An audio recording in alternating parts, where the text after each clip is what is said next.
Welcome to Real Estate Coaching Radio, starring award-winning real estate coaches and #1 international best-selling authors, Tim and Julie Harris. This is the #1 daily radio show for realtors looking for a no BS, authentic, real-time coaching experience. What's really working in today's market, how to generate more leads, make more money, and have more time for what you love in your life. And now your hosts, Tim and Julie Harris. Welcome back. It's November the 9th. This is a continuation of the show we started yesterday. We did get quite a few nice emails and other forms of correspondence from all of you saying you appreciated the show on being optimistic. And it's a fascinating topic because optimism in general is one of the most powerful things that you can give yourself that costs absolutely nothing, but is oftentimes the hardest to actually achieve over a long period of time, unless you set up very specific filters for the people and, frankly, the things that you allow to be part of your life. Yes, and we started talking about that quite a bit yesterday, making some specific points that even medically speaking and financially speaking, and this is not conjecture, this was based on some specific surveys and studies that were done, that you literally will live longer when you have an optimistic outlook. And that people that have an optimistic outlook also tend to be more wealthy, tend, of course, to be more happy. And again, the studies showed that optimists have a 15% increase in lifespan. That's the equivalent to adding 10 years to your life. People that, let's see, Frost Bank, this is the financial piece, they studied 2,000 banking clients and found out that optimists enjoy 7 times higher level of financial well-being. I think that's worth studying yourself, because if you know these facts, why wouldn't you do those things that will both make you live longer and be more financially free? It just makes sense. You know, it's funny too. Julie and I, when we were working out this morning, and that's another thing to keep you in positive spirits, obviously, doing what you don't want to do when you don't want to do it at the highest level. Indeed. And the achievement of having done so. But we were talking about how just writing about and thinking about being an optimist makes you feel more optimistic. Mm-hmm. You know, it's kind of funny. Sure. And I was, when Julie and I were walking back from the gym this morning, I was telling her how I have sensed that there's 3 things that have sort of made their way into my thinking that I need to essentially purge immediately. And it was interesting. And I thank all of you listeners, because you guys are the ones that are asking us to provide content like this. And as a result of that, it's helping Julie and I to think about, be introspective. So this type of podcast is very cathartic for us, is what I'm trying to say. Indeed. So we want to start out by sort of setting, in case you're listening to us for the first time ever, this is the #1 listened to daily podcast for real estate agents in at least the United States. We want to start out by reminding all of you one of the simplest and most effective ways to stay in control of your mindset. And then we're going to get to the next point. Mm-hmm. And yesterday we left off talking about Ray Kurzweil's theory that the singularity is near. But I want to ask Julie to present to you guys what it means, and this is a chapter in our book, Harris Rules, what it means to be media-free. Yes. Okay. So media-free means that you are controlling what you put in your ears, your eyes, what you're reading, what you're listening to, starting with controlling your morning, because that's when you're most susceptible to these negative thoughts. And, you can basically shut it off completely if you want to, but the next stage would be to curate what you're listening to, right? So we listen to things about the economy, about the housing market. We listen to people that make us laugh, right? But we're controlling what we put into our brains on basically an hourly basis, right? And furthermore, so you said the economy. Mm-hmm. It's almost impossible to hear anybody talking about the economy where they're not politicized. This is true. You have to be very careful about that. It's not until you have a tuned ear, That's you true. won't necessarily know whether they're leaning this direction or the other direction. Let's say we listen to people who are fact-based. Right, fact-based, based on actually what's happening, but always politics sneaks in when it comes to political stuff. It's hard for people to resist. I'm sorry, when it comes to the economy. Mm-hmm. And like, for example, right now there's a big, point of contention about inflation, right? Mm-hmm. And do you remember when it was transitory inflation? Supposedly, right? yes. Everybody and their brother was saying that. Yeah. And now it's obviously not transitory inflation. We're all feeling it. And then, but still, we're not done politicizing inflation. Now we're saying there's inflation on one side of the fence because there's supply chain problems. Mm-hmm. And the other side of the fence is saying that there's inflation because there's, some supply chain problems, but the real problem is a ridiculous amount of printing of money that's causing more demand from more people having more money to buy more stuff. And so, but those two statements that I just said, if you're politically minded, one is the left-leaning perspective and the other is a right-leaning perspective. So when you're going through these, when you're listening to, for example, Julie's example about the economy, do make sure you're running things through certain filters so you can say, okay, I get this person's underlying belief structure is that they're probably going to be more left-leaning than, maybe you are, maybe more right-leaning. But that does not mean that what they have to say is not valuable to listen to. Well, that's why when we present stuff like that affects our listeners, we start from a standpoint of, okay, well, let's understand what inflation even is. Well, then you can make your own, judgment, basically. But start out the basic thing, right? Sure. When you and I are thinking of a new topic to present to these guys, or we're writing something, right, or whatever, we always start out with the premise that we're idiots. That's right. That we're throwing around words maybe that we don't know what we're talking about. Yeah. And so we start with definitions. We start with mindset. Right. That way we're helping you, hopefully, make your own decisions. But we're checking ourselves on our own assumptions. Always. And that's what we're doing. We're checking ourselves for confirmation bias. And by okay, we obviously have confirmation bias. You can't root it out of somebody. But then when you acknowledge it and you see it for what it is, and then you're going to open yourself up to hearing, I would say, maybe perspectives that you wouldn't have otherwise. That's right. You otherwise would have filtered. But when you understand the language, you can understand the conversation better, right? Just like anything. If you're taking your real estate test, you better know your terminology and your definitions. But back to the media aspect, we do strongly caution all of you to not downplay or underestimate the domino theory, or the falling of the dominoes that basically follows the input of a constant barrage of negative media. And here's the way of knowing whether you're listening to negative or positive media.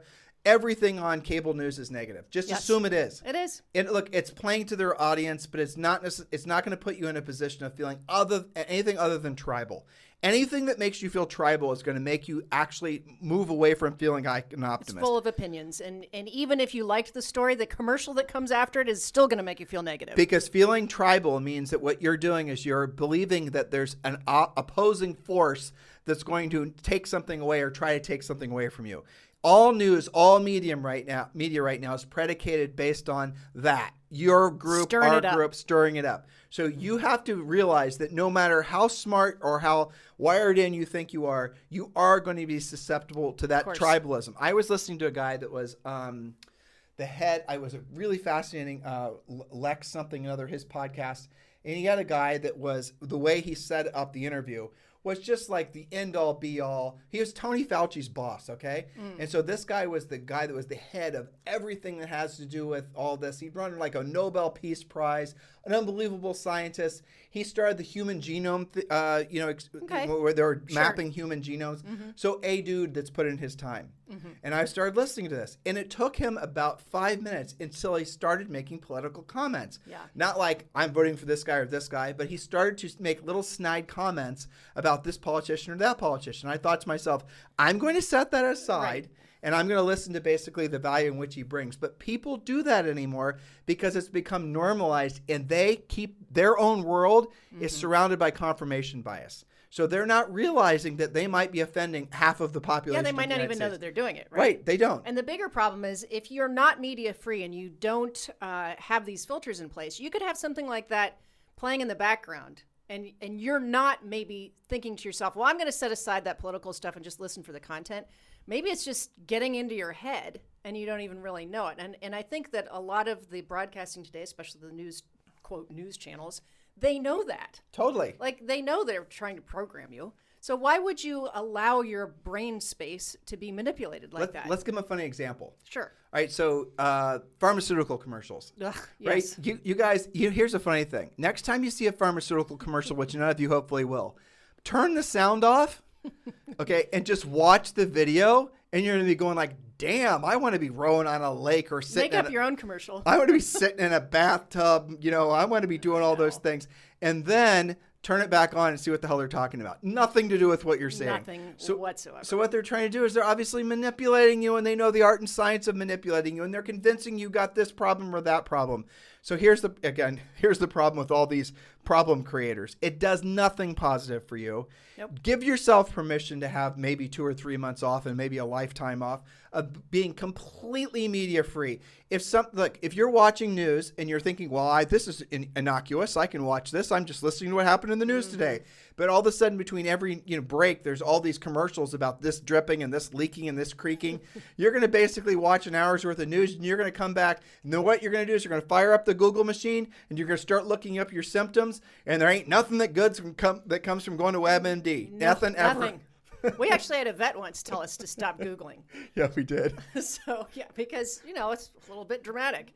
And there's nothing ever good there. And, the other thing about Googling stuff is you're going to get a lot of, let's say, unqualified opinions from people. And then you go down rabbit holes all the time. Well, look at the pharma. Stay on that example, Yeah, okay? So sure. if you basically are starting to believe that you have a particular health problem and you then go to that pharmaceutical sub-site that they made for that particular product, they're going to give you a survey 100% of the time trying to help you self-diagnose whether you have that particular problem. Yeah. And then what they're going to do is they're going to refer you to a doctor who's then going to realize that, okay, this referral is coming from pick your pharmaceutical company. Right. And the next thing you know, you're going to get that prescription of that drug. Little do you know that said drug also has a whole bunch of other side effects that's going to result in you having to take even more drugs. Look, guys, I'm not suggesting that, there's not great. I mean, come on, we're living in this age of enlightenment in terms of medical care. Sure. All I'm saying is you've got to be your own first line of defense and stop blindly trusting these external forces to have your back. They're just trying to sell you crap. And the way they do it 9 times out of 10 is selling you crap through fear. That's right.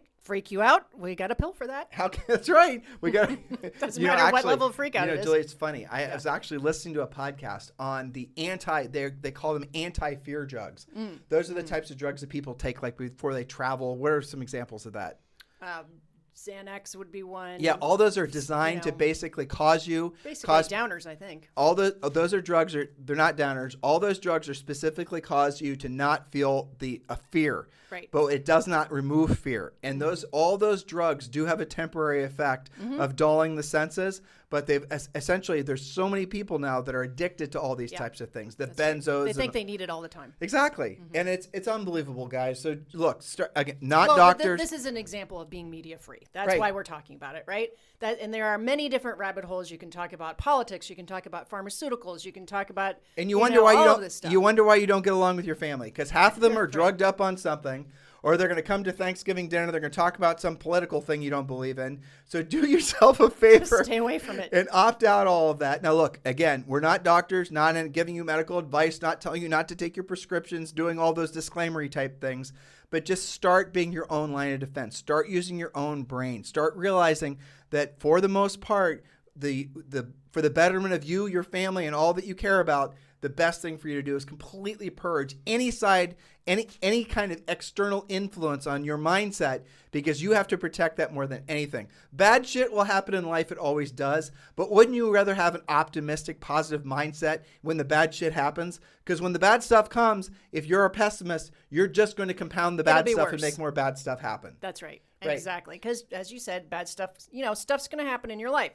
Now, if you have a positive outlook, the decisions that you make will be different when that stuff happens than if you have a negative outlook. So yesterday we got started on some very specific things to be positive about going into 2022 and then beyond. So if you missed yesterday, get caught up. And truthfully, most of these things are like high in the nerd scale because that's what Julie and I like to talk about. Again, I'll suggest this to you. Expand the things you think about and you read about because it'll make what you do for a living, your vocation, you'll be that much more effective on it because you've expanded your capacity to think about things in diverse ways. So we gave you some of our nerdball points yesterday, and the next point is thoroughly nerdball. But even at this morning, I was listening to a different podcast. I even have some enhancements to some of your future points. But so here's what's happened. COVID basically brought on a whole bunch of advancements that would have rolled out anyway over a long period of time. It essentially made everything that would have happened over the next probably 10 years happen in 24 months. Everything was fast forwarded. And one of the biggest things are so in real estate investing, you have A markets, B markets, and then you have everything else. And so, for example, I'll use Murphy, North Carolina. It is this area that's 2 hours away from everywhere. It's always been a place where people have bought not primaries, but they bought vacation houses, mountain cabins, and all of that. It's one of these beautiful areas, one of these really parts of the world that people don't even know about because it takes 2 hours to get there and nobody talks about it. It doesn't have a big fancy name like Telluride, right? Right. And it's in Appalachia, and it's people where you go to have some peace. And people go to have their preconceived notions. It's where people go to disappear, is what it is. Yeah. So anyway, you look at a market like that. It has been essentially been a cursory market forever, but now it's becoming a market where, because of point number 3, people can then start choosing to live there primarily. That's right. So point number 3, we like to talk about Elon Musk because he has his fingers in lots of positive things. He's going to come up on a later point. So Starlink. All right. So one of the many endeavors of Elon Musk, Starlink will make it so virtually everyone on the planet will have internet connection, good quality internet connection, using satellites, which, by the way, are already being launched regularly. Some of our coaching clients can see it out of their windows. Well, so on the beach here in Puerto Rico, That's right. Somebody said they saw off in the horizon, this was at sunset, it looked like a bunch of alien ships way off the horizon. Right. I remember the story. Yeah. And it was like, 10 or 15 of them? Yeah, in a row. And it was all Starlink satellites that were launching out of Florida. Yes. So this is already happening. This is not speculation.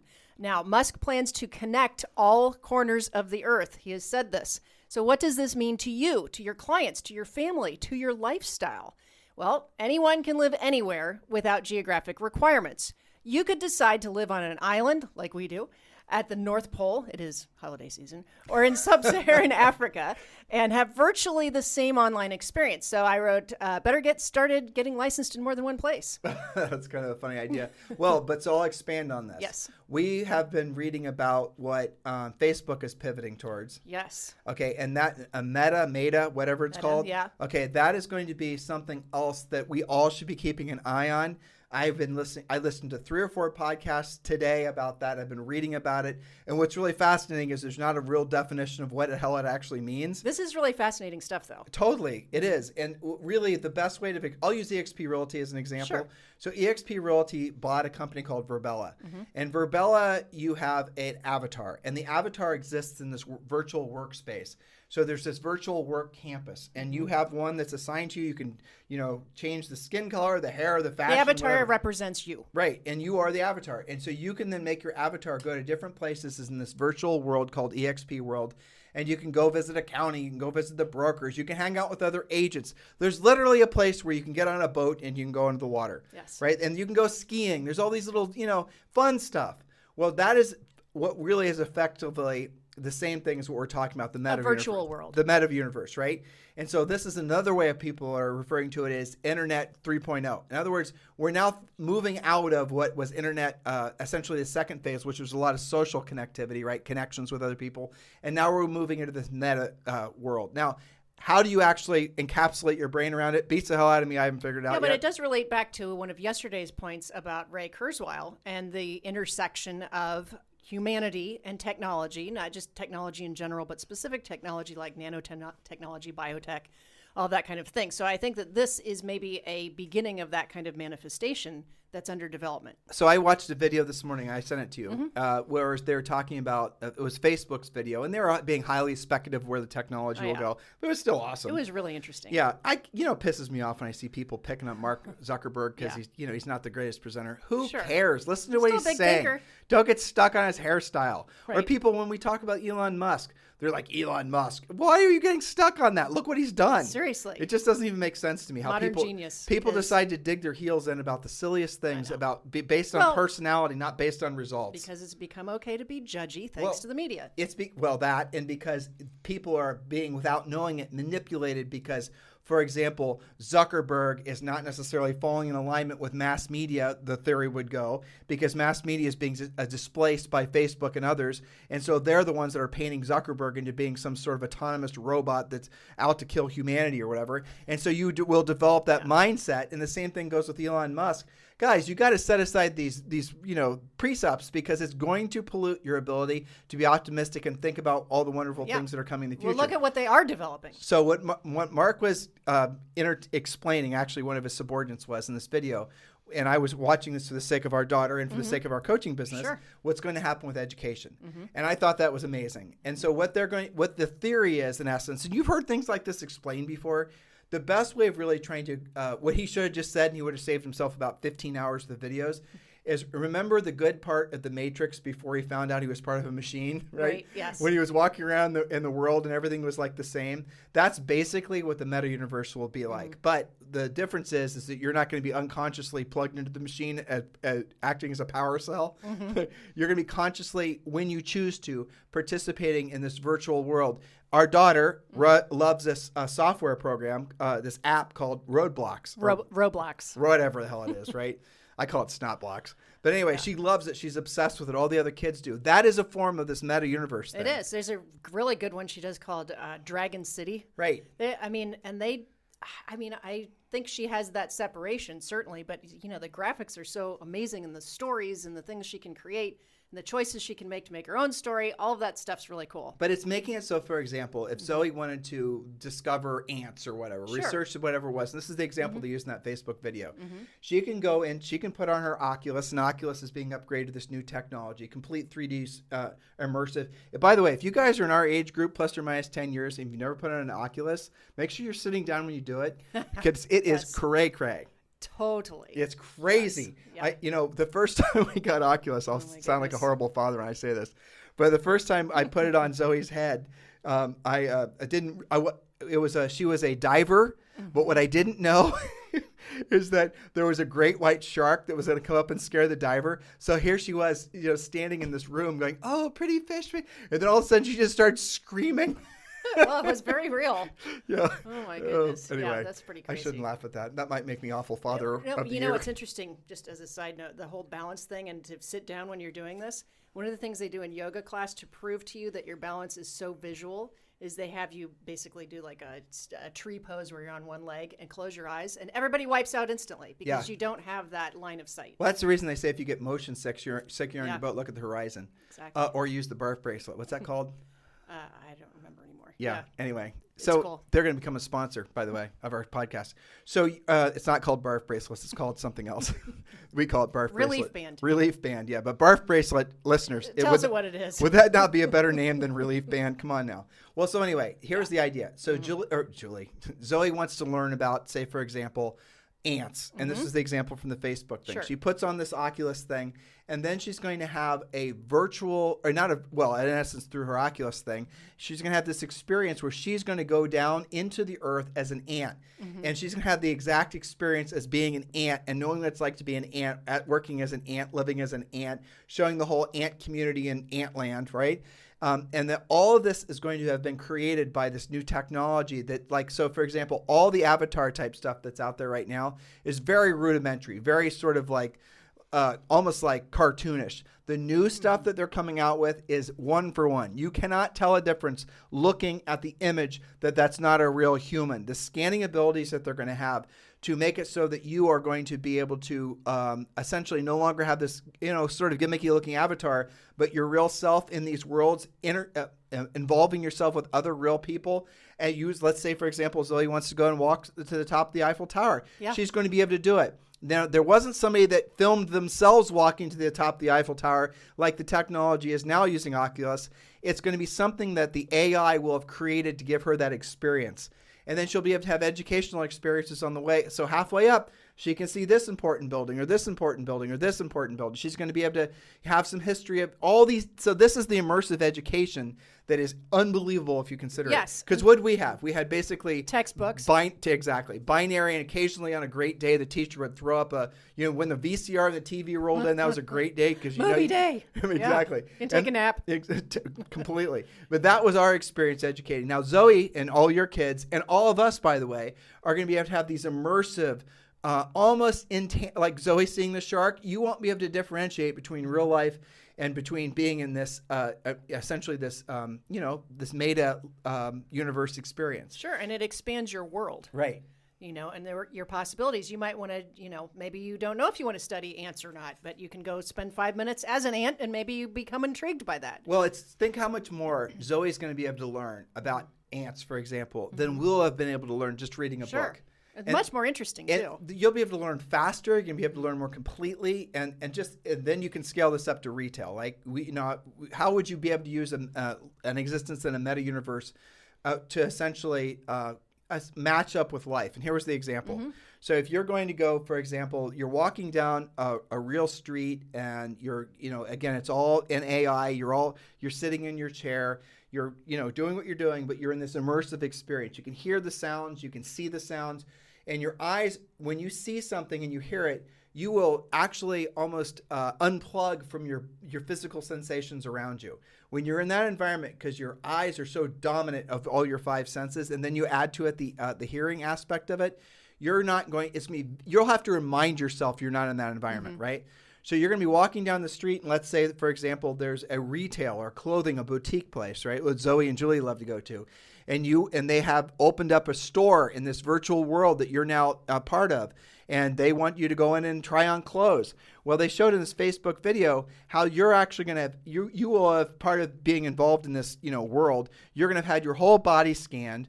And of course, they're then going to be able to have you try on clothes virtually. They'll be able to show you, you'll be able to see the different textures and not feel it necessarily, not yet anyway, but you're going to be able to start having these immersive experiences. Now, how does this relate to your, selling real estate? Well, think about it. You think virtual tours are cool.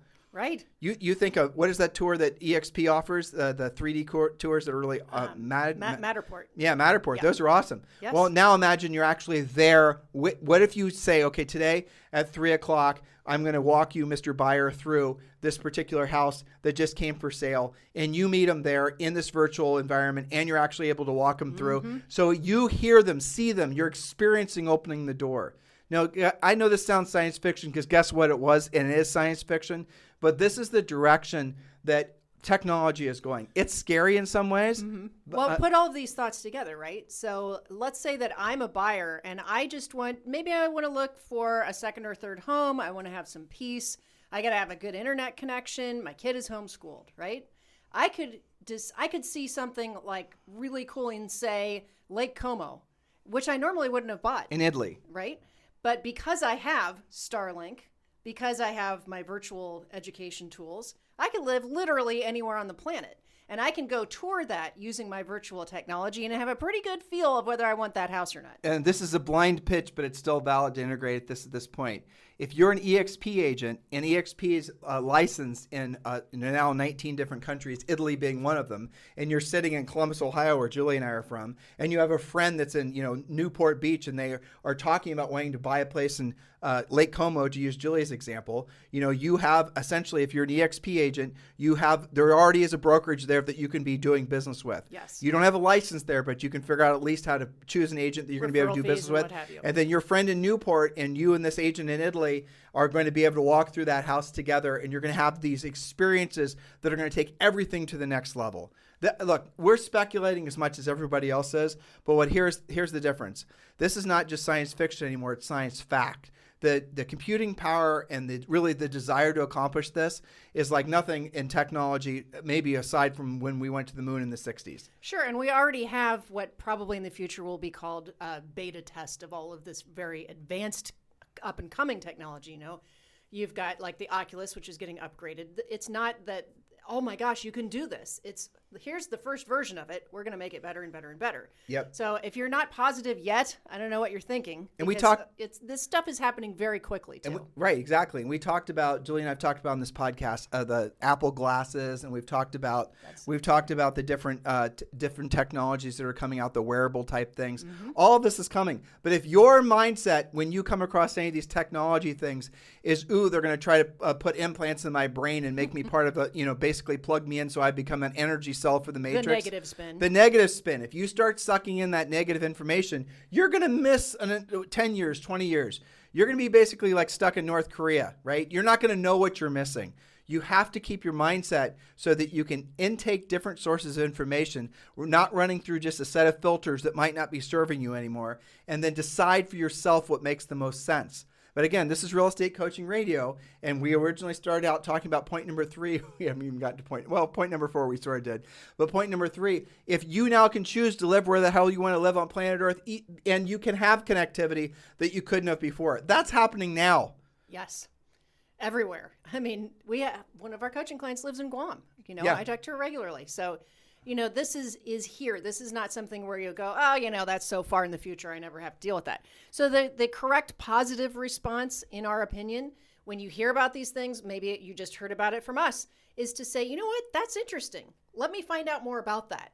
I watched one. This was really great. So I've always wanted to learn, though I don't tell you because then you'd want me to do it, learn how to play piano. Okay. I'd love to, right? Wow, everybody knows. You've tried to teach me like 3 or 4 times. Yes. And I get frustrated like that. I know. So That's I hard. watched a video because you've tried to teach me 3 or 4 times. So I watched a video about how this Facebook technology we're talking about, when you put on this upgraded glasses Oculus thing, yeah. right? How on the keyboard it's going to show you, it's not just just the whole damn thing. It's telling you where to put your fingers. It's more immersive. You see your fingers on the keys. It's telling you, exactly, it's more immersive. It's not just a teacher, you don't even have to know how to read music. Very interesting. It is interesting. All right, so we just talked about a lot of point four was your technology will be more integrated into your lifestyle. That'll make life easier. And just along those lines, there's a lot of reasons to believe that people are fearful of AI. Because obviously there's a lot of dystopian movies that are made on the idea that AI is not going to be friendly.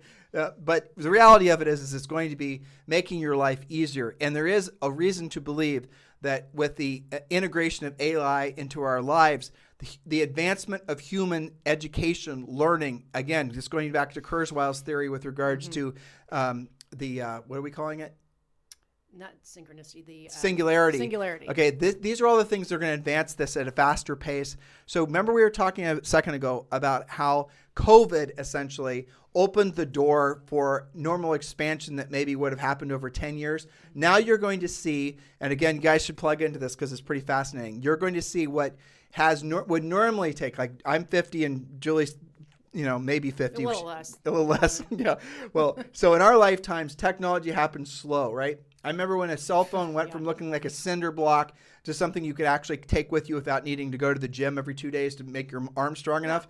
I remember all that. That was slow. Yeah, we had years of VHS before we even had CDs. Exactly. Then we had years of CDs before the iPod. And now things happen in 24 months. And now they're going to happen in 18 months, then 12, then 6. So you're going to see this technology pacing so quickly. Do not tune out of it. Pay attention to it. Participate in it. And think about how you can integrate it. Think about how you can make your customers, your real estate buyers and sellers in your lives better with integration of this technology. It's Web 3.0, which is what they've been talking about. And now point number 4 is very similar to point number 5. Okay, so point number 5, self-driving cars are inevitable.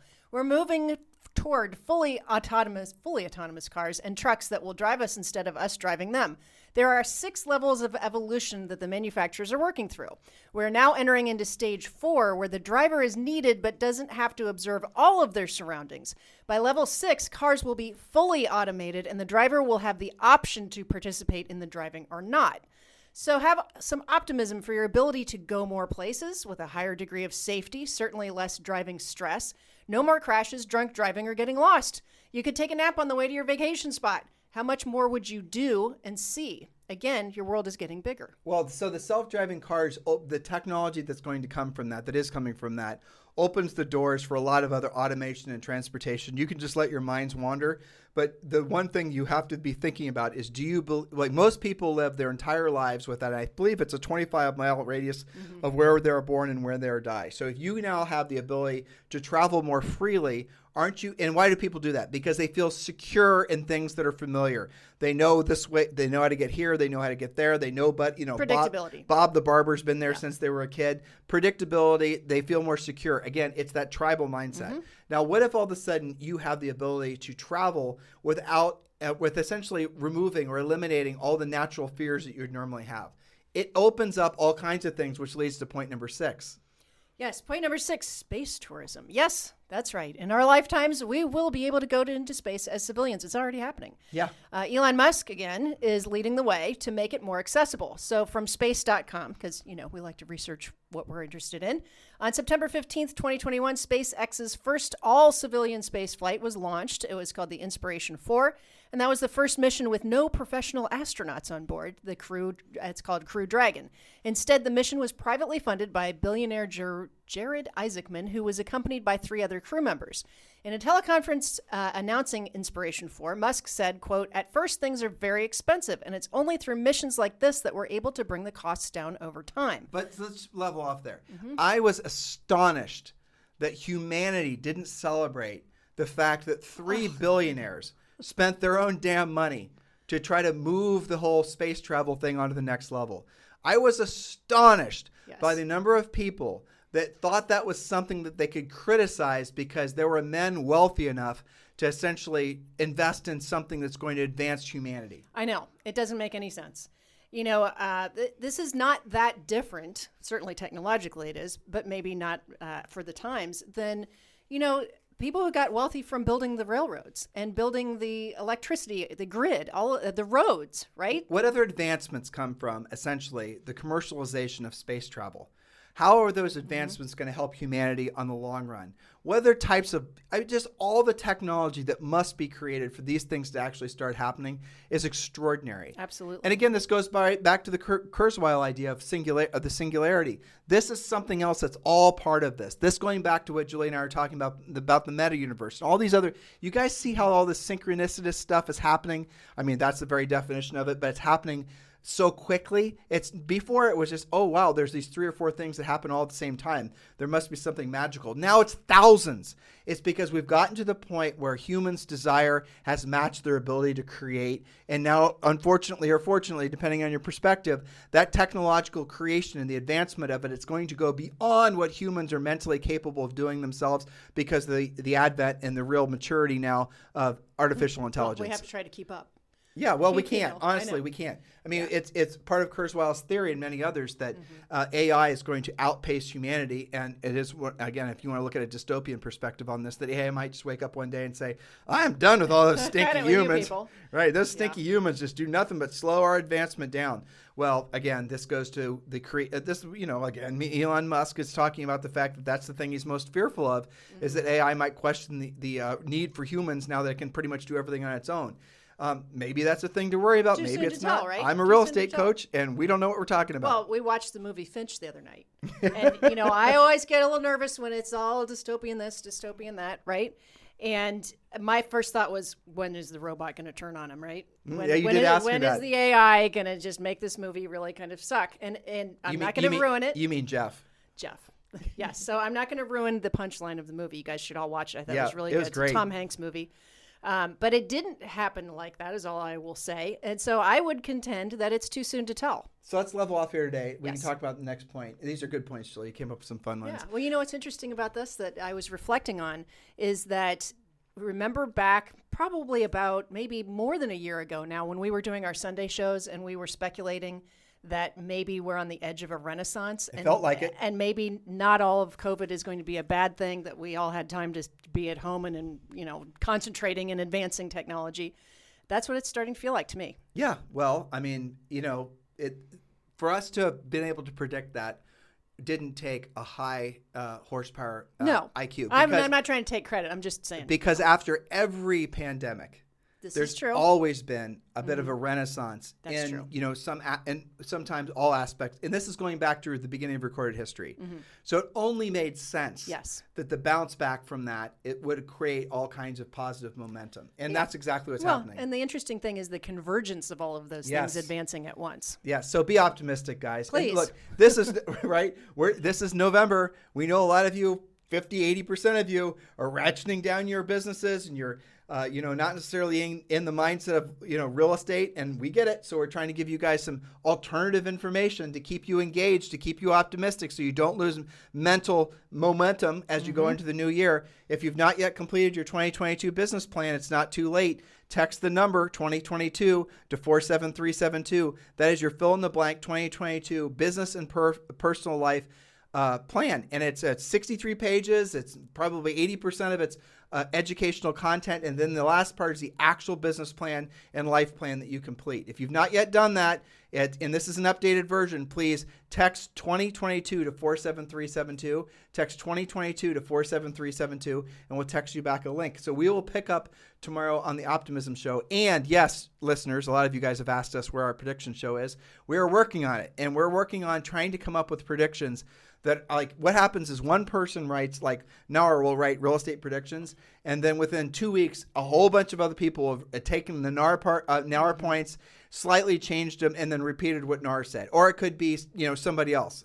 And Sure. what Julie and I are doing is we're looking for predictions for all of you guys that are going to be not so institutionalized, or frankly not so predictable, or not Standard issue. not so self-serving. Yeah. Mm-hmm. Right? We're going to talk about things like inflation. We're going to talk about things like there might be reasons to believe that in some parts of the country they're overbuilding. We're going to talk about all the things that we feel are going to happen. And if you listen back to our past prediction shows, and we've done, a lot of them, we're pretty damn accurate. And the reason that we're so accurate is because, A, we try to keep our heads above the clouds. But the other reason is it's because we listen to all of you. That's right. And we try to do our predictions through your eyes, what actually matters to you. We listen to what you guys tell us. Look, we have thousands of coaching clients, and we get thousands of data points of feedback. We hear what's going on. That we have 13 different coaches. We listen to what people are telling us, and we don't just dig our heels in and think we know it all. And so if we think the market's going one particular direction, we will intentionally look for reasons why we're wrong. And we won't give up until we find anything to counterbalance it. And if we can't, then we're going to actually feel more affirmed. But even if we present a particular belief to you, or particular prediction, we always are going to tell you why we might be wrong. And we're doing that so that you can then say, well, you know what, Tim and Julie are saying, and real estate's going to appreciate based on what different people have said by almost 20% in 2022, but I can already see it depreciating. And so we're going to, and maybe it's because of the local boots on the ground factors in your market are essentially causing some downward pressures. We're going to identify that. We're going to help you adjust to that. We're going to help you, essentially help your clients so that they aren't taken aback by a changing market as well. Because some of you will be experiencing negative momentum in your markets next year, but don't worry about it. You are in real estate. You can make money helping people no matter what direction the market's going. At least you'll know what to look for then. Yep. So guys, this is Real Estate Coaching Radio. Thanks for continuing to make this the #1 listened to daily podcast for real estate agents in the nation.